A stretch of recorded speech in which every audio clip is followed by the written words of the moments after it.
Good morning, students. Welcome to the class 1 of FYBSc Chemistry. I am Ms. Benazir Sheikh, Department of Chemistry from NB Mehta, Valwada Science College, Bordi.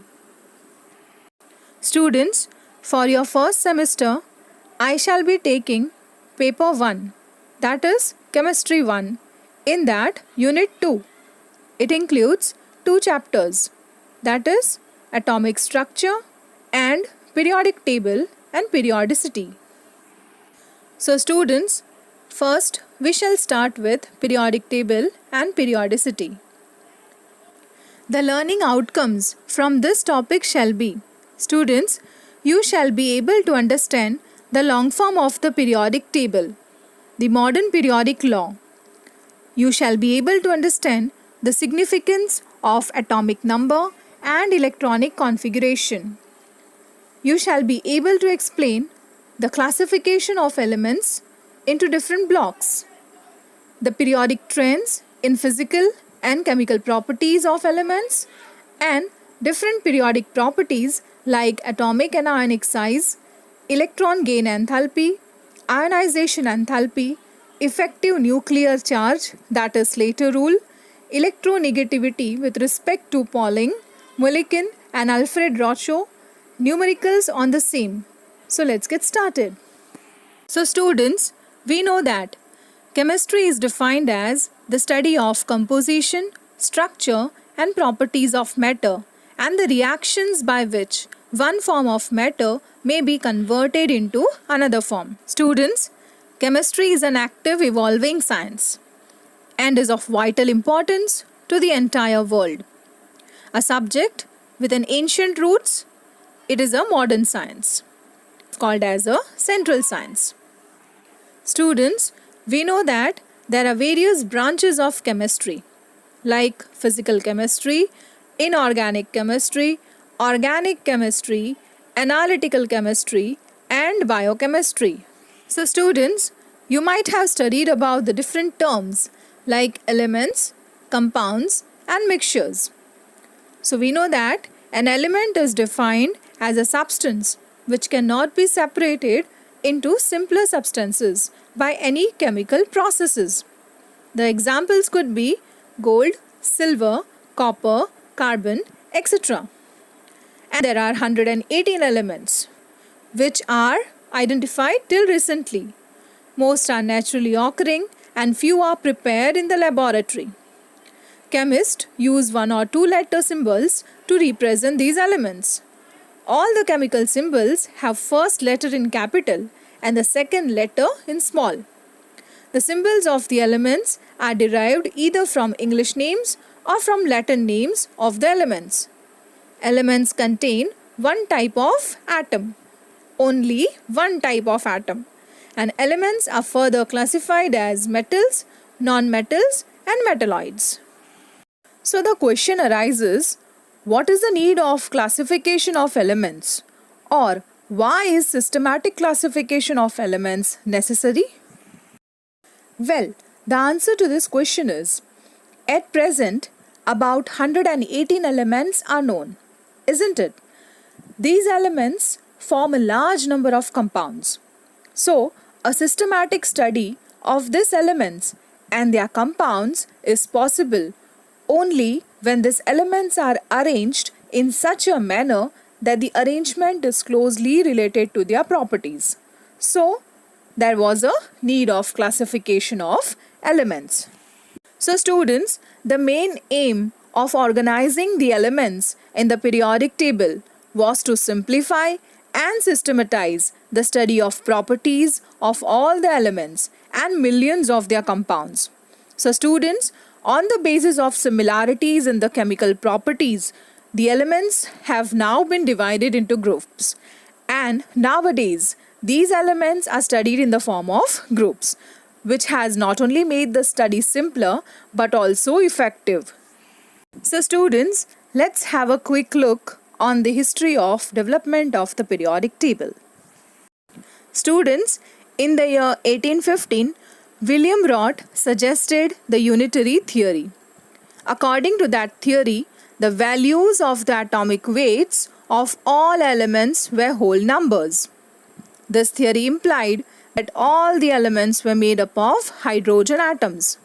For example, carbon 12 is made up of 12 units of hydrogen, or calcium 40 is made up of 40 units of hydrogen. However, this theory failed because it was discovered that copper has atomic weight 63.5 and existence of two isotopes of copper was not known. Students, then in the year 1817, Dobereiner, he came up with the law of triads. A German chemist, he found that elements could be arranged in a group of three called triad in such a way that the middle element had an atomic weight almost the average of the other two. The three elements of a triad were found to possess similar properties. However, the law of triads worked only for few elements.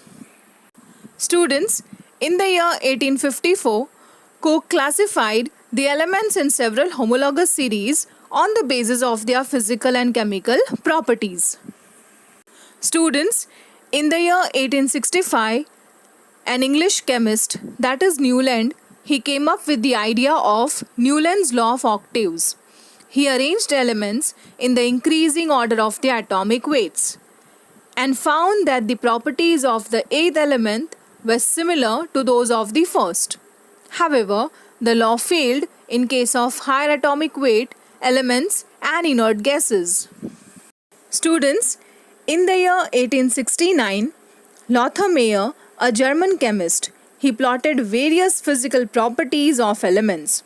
For example, atomic volume, density, melting point, boiling point, etc. against atomic weights, and he found that these properties varied in periodic manner.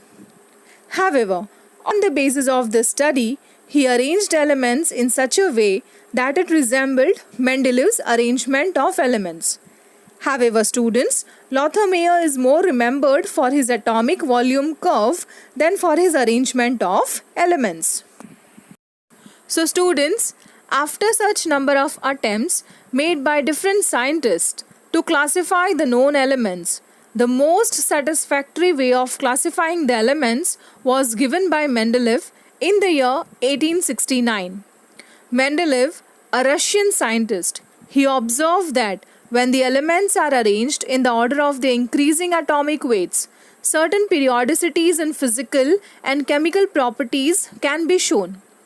On this basis, the Mendeleev's periodic law can be stated as: the physical and the chemical properties of elements are periodic functions of their atomic weights.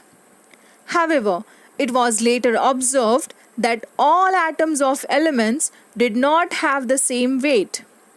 Following the discovery of neutrons and isotopes, the structure of atom became more and more understood, and then it was realized that the atomic number and not atomic weight was the fundamental property of the elements. This led to the modern periodic law, which states that the properties of elements are periodic functions of their atomic numbers. So students, in modern periodic table, atomic number is considered as the fundamental characteristics of an element, and the chemical properties of elements are periodic functions of their atomic numbers. Students, when the elements are arranged in increasing order of their atomic numbers, then their properties get repeated after regular intervals. The repetition of similar properties of the elements after regular intervals is called as periodicity. So students, it has now been established that the chemical properties of the elements are governed by the number of valence electrons in the atom. Therefore, it is expected that atoms having similar valence shell electronic configuration will have similar properties. This is actually true. The arrangement of elements in the order of increasing atomic number results in the repetition of similar electronic configuration after regular intervals. So students, in today's lecture, we have discussed about the term chemistry. We have seen why it is called as a central science, various branches of chemistry, along with the classification of matter on the basis of its chemical composition, and the need for classification and organization of elements into systematic groups. Then students, we have also discussed about the various attempts which were made in classification of elements, that is the contribution of different scientists in the field of classification of elements. So students, prepare a separate notebook for this in organic chemistry, paper 1, chemistry 1, unit 2, and draw the periodic table in your notebooks. Then define the modern periodic law, the history of classification of elements. Students, in case of doubts or any queries, you can contact us. So students, in our next lecture, we shall start with the long form of the periodic table in detail. Till then, take care.